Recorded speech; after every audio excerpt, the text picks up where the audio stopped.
una de las razones que se esgrimen desde la izquierda, vamos a decir desde la izquierda, para validar este proceso y como resultado de aquello convocar a votar a prueba, está la circunstancia de que mediante este procedimiento se estaría sepultando la constitución de Pinochet. Esto es un argumento que yo diría es como el argumento extremo, porque finalmente cuando normalmente son confrontados frente a la realidad, lo que se dice, bueno, pero de todas maneras lo que va a ocurrir ahora, después del plebiscito, es mejor que seguir con la constitución de Pinochet.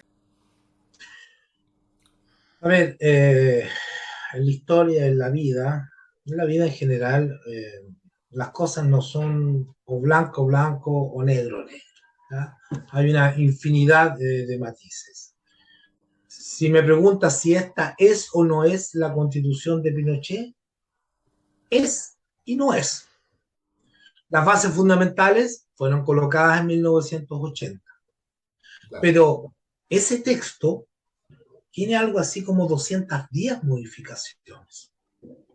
Desde 1989, desde aquel plebiscito del invierno de 1989, del cual pocos o nadie se acuerda o no se quiere acordar, hasta la sucesión de reformas constitucionales que empezaron en diciembre del 2019 para habilitar el actual proceso constituyente. Entonces, si nos remitimos al sistema político o al modo de funcionamiento del sistema político, ya no es la constitución de Pinochet. Porque, y ahí me refiero al plebiscito del 89, la constitución que salió de ese plebiscito, y que es la que nos ha regido hasta la actualidad, resultó ser más pétrea en términos de posibilidad de reformas constitucionales que la original de 1980.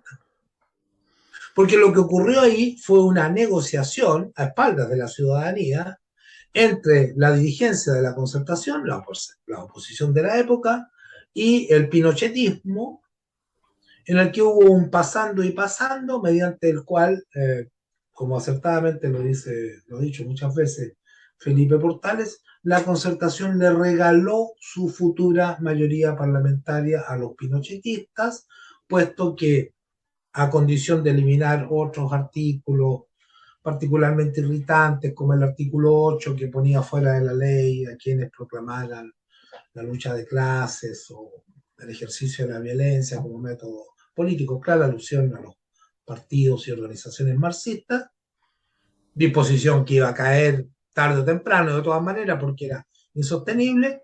Digo, la concertación permitió que los quórum para la reforma constitucional pasaran de 3/5 a 2/3. ¿Por qué lo hizo la concertación? Sigo la explicación de Portales, que me convence absolutamente, porque buena parte de su liderazgo había sido ganada para el neoliberalismo y de esa manera tenía el pretexto ideal, perfecto, para no hacer los cambios prometidos a la ciudadanía. ¿Qué fue lo que hizo la concertación durante los 20 años ininterrumpidos que estuvo en el gobierno? Eh, Dicho de paso, que en algunos de esos periodos, fines de Lagos, comienzos de Bachelet, tuvo las mayorías como para hacer ciertos cambios que no hizo. Entonces, esta es y no es la constitución de Pinochet, ¿ya?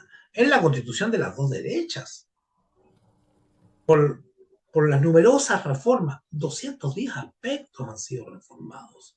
Claro, si uno va a la esencia, dice, esta sigue siendo una constitución eh, regida por la idea de subsidiariedad. Evidentemente eso no ha cambiado. Esta sigue siendo una constitución que es una suerte de traje a la medida del modelo neoliberal. Eso está claro.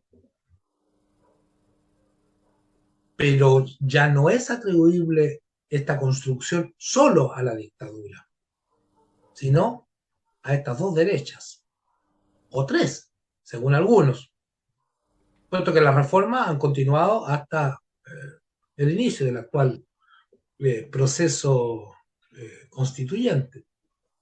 Entonces, eh, lo que está en juego ahora no es si seguimos o no seguimos, dicho de manera así tan simple como lo plantean algunos, con la constitución de Pinochet. Lo que está en juego acá es si acaso los cambios constitucionales que se hagan, ya sea